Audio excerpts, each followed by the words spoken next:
Rocky, who is going to be our keynote speaker today and talk to us about conquering our itch, as it were. Conquering from within. All right. We'll talk about the Conquer Code, which is something I live by and all my clients do as well. And then I'm going to give you guys a 3-step process. Yes, I can't just get up here and talk and we don't do no work, okay? We're gonna do some work. And then I'm gonna share with you guys some facts, which is really important for us as African-American professionals.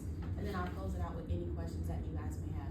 I know that we're live on the Zoom. If you guys have any questions, you can drop it into the chat. And then of course, all right. Okay, I'm in a safe room. Awesome. I have been featured on a lot of stages if that matters to you. I have several degrees and certifications if that matters to you too. I think the most important thing that matters is that when I speak or even when I work with clients, they get results. So I share all of that so you know I at least went to school and wasted a lot of money. I don't know any entrepreneur who hasn't had at least 1, maybe 2 failed businesses, but I've been in several businesses. My most important role out of all these accolades is mom. I have a 14-year-old daughter, as you can see up here. She is my checkup. Okay, if anybody needed somebody to keep them in line, that is her. And then I'm also the rich auntie. Now there's only one valid word in that statement, auntie. I have not really hit the rich status yet, but my nephews think I'm rich because I have a YouTube channel. I show up on social media. I have books. They're like, just like I share something embarrassing about myself, I want y'all to share something slightly embarrassing about you too, okay? That way we know we're in a safe room, right? What did they say? Eyes with me, so it's like me, you go with that part, right? So name, organization, and a fun fact. All right, so Chris, fun fact. You said slightly embarrassing, and then you said fun fact, so. Embarrassing is fun, slightly, not truly embarrassing. Let me ask you this question. What's a food you love to eat that maybe other people don't like? Other people don't like? Yeah. I'm not all that adventurous. I'll say sushi. I love it. As a child, my mother enrolled me into clown school with her so that we can do community service for deaf and blind children in Alabama. So it taught me, I learned some basic sign language and some character building skills through that. That is so interesting. Wow. So we were mother and daughter. Like you in the right space? Okay, all right. I'm just saying, I would have improvised. Okay, I would have improvised. All right. Covered in mud, so yeah. Period. So, I laugh at myself often. I love it. Laugh at yourself often. Something about those, y'all, Yeah, it's a little off to me, okay? So we'll have to chat now. I need some therapy. Yeah. I am a partner at the global immigration firm in Frag and Delray, Burlington, Illinois. Been with the firm for about 2 years. Twin, where have you been? All right, let me go ahead. Introduce yourself. She's now my wife. Didn't work out. All right, okay. Well, you know what?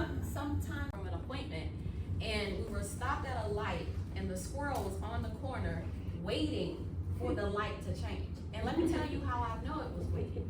We waited with the squirrel because I wanted to see what the squirrel was going to do. The light changed, and guess what the squirrel did? Walked across the street. Anybody need it? Could be passed around. No worries. All right, so my promise here today, I always make one promise every presentation. It's never the same promise. It's always based on the people in the room.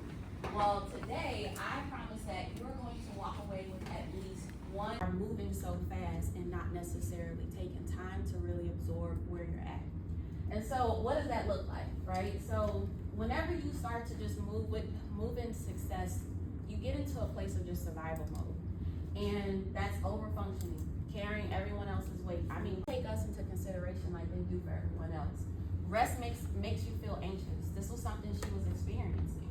Because of the fact of how she looked and how fast she moved, she felt like she had to be on all the time.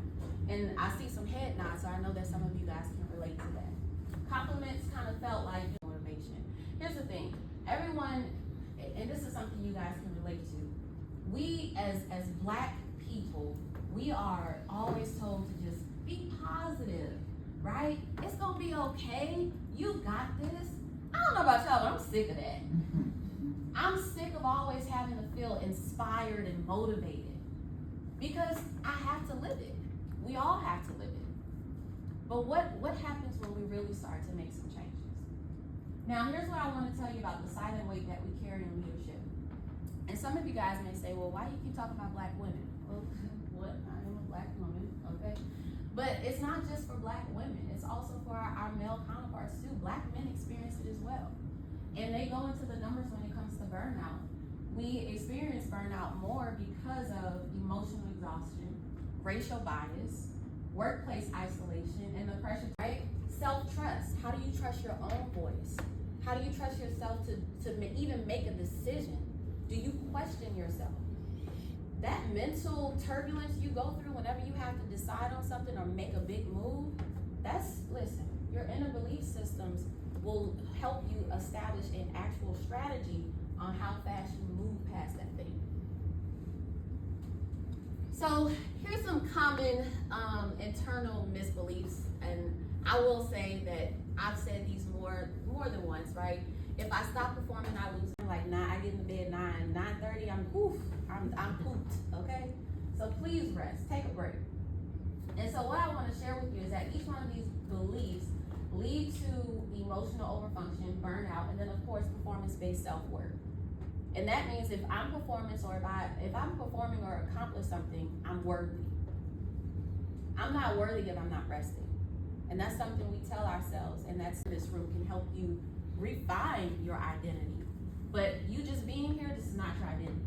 Your voice and your influence. You can speak up with clarity and courage, even when it's uncomfortable. I have no problem making people feel uncomfortable. At this big old age, look, we just don't have to be uncomfortable. Confidence. You know, you don't second guess yourself. You don't need approval. There's something we say in corporate spaces when you are managing a team. You get one of those employees come ask you a question, you're like, so I want to know what you think about this thing. You give them the answer, then they go over here and they say, so I want to know what you think about this thing, the fish it. It's because I'm really big on this wholeness thing, rest, exercise, like reading the Bible. I can't do nothing without it. So I'm going to go through some of the fear-based beliefs and some aligned beliefs, and I'm going to share these right now on the screen. I will also say I'm not sure if we're in the right space, okay? It makes you resilient. Do you hear me? I can be uncomfortable. Aligned belief number one. First off, when I tell Bible stories, I tell them as if it's like, it's modern, okay? We here?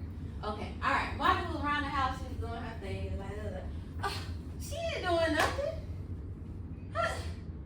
Jesus, I'm doing all this work, and you not acknowledging me. You spending all that time over there with her. What's up, Martha? You are worried about too many things. You need to only worry about what you need to be worried about. And so Elijah had just won a massive spiritual battle, but right after the high came fear, fatigue, a desire to die. Instead of a pep talk, God sent him food, gave him rest, and spoke to him in a whisper. I don't know about y'all. If somebody whispered to me when I'm scared, I'm like, what's about to happen? What's going on? Why you silent? Why you being quiet? Did I do something wrong? Right? It makes you question yourself. As a parent, if I talk to my daughter in this tone when she does something, she is more afraid of me. She says it. She's like, Mama, I don't know what to do with you when you're like this. And I'm like, girl, I'm just talking to you like this. But if I raise my voice, then she's like, is you cool? And I'm like, yes. So it's the presence. He gave him food, he gave him rest, and he talked to him like a child. That's what I want you guys to understand. Sometimes we need to have people in our corner that talk to us like that. And so leaders, I'm laughing, but this dating game is hard. There's a lot of beliefs that keeps us in survival mode. There was one growing up that kept me in a money survival mode. Rob Peter to pay Paul. Ooh! I was like, yeah, all I gotta do is float this check to that check, and then when I get the money, then I got a little overdraft so I could pay that. Those beliefs kept me in money trauma. I could never tap into abundance because I believed that all I had to do was pull a little bit from there to get it over here. I lived in overflow. And so you cannot change what you won't confront. And so these are just some root belief examples. You can take a picture of this. I won't go through all of it. I put out a book. Networking and partnering with each other. Leading from within.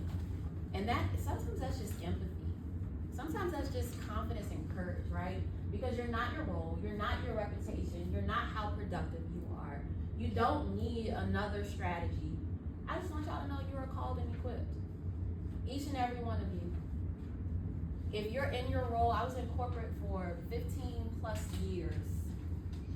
And I told God, I said, I'm never leaving. I get to work from home, I get to travel, I get to run my businesses, I ain't going nowhere.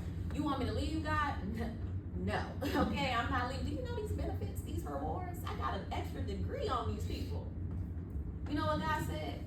All right, bet. You don't want to leave? I got you. I got laid off. Because I'm called and equipped to something bigger.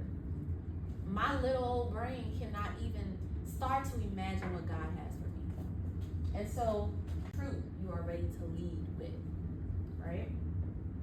All right, so we're at with him on a daily basis. It changes things. So that's my gift to you for letting me speak in front of you. And I just want to now just say, like I say with any presentation, I want to open it up for any questions. If you're like me, your best questions come after. I want to open. Yes, yes. You are so welcome. Sometimes just allowing ourselves to be present is a great way to honor yourself. Hey, got it. I see how you moving. That's cool. Because in order to be present, in order to feel like you don't have to do, you have to surrender and trust. And so I guess I'm just wondering, like, it's one thing to know that that's what you're supposed to do. It's another thing to be able to implement that. And what has that looked like? How do you identify where there's something that you haven't let go of and you need to? Yeah, honestly that's a really deep question you asked me. One, I had to let go of my childhood trauma. That was what put me in survival mode the most. And so you gotta get it out the mud, I gotta hustle, I gotta grind. I have to show up here, I gotta do this. I'm gonna work 2-3 jobs, I'm gonna do 2-3 projects, right? Multitasking is something they teach you in corporations that is actually not a great thing. Especially if you're someone who has ADHD or any type of neurodivergency. It hurts. It really does. Because people you love, people you care about, places you love, things you love. And so you have to surrender. How are we going to have children? You going to have a nation. And he's like, okay, God, if that's what you're saying, I'm going to keep doing what you're telling me. And the plan that God has put in front of you seems crazy. So yeah, I just share that piece too because I think with surrendering comes obedience. Yeah. Anybody else?